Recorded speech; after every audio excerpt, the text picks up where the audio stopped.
સાબરકાંઠા જિલ્લાના પ્રાંતિજ ખાતે આવેલા મદ્રેસાના બાળકો ઉપર અત્યાચાર ગુજારવા મામલો પ્રાંતિજ ખાતે ટોક ઓફ ધ ટાઉન બન્યો છે। પ્રાંતિજ પોલીસ દ્વારા બાળકની ફરિયાદ બાદ 3 મૌલવીઓની ધરપકડ કરી વધુ તપાસ હાથ ધરી હતી।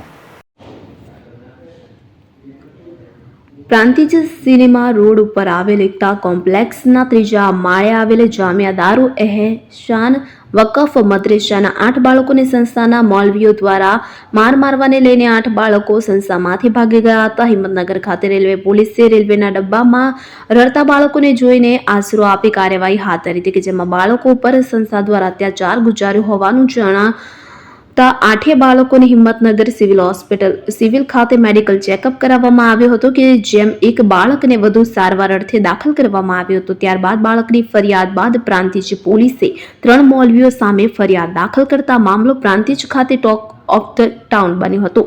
બાળકની ફરિયાદને લઈને પ્રાંતિજ પોલીસ દ્વારા 3 મૌલવીઓની ધરપકડ કરી પ્રાંતિજ કોર્ટમાં હાજર કર્યા હતા, કે જ્યાં તેઓને કોર્ટ દ્વારા જામીન ન આપતા જેલ હવાલે કર્યા હતા। પ્રાંતિજ પોલીસ દ્વારા ત્યારબાદ વધુ તપાસ હાથ ધરી હતી।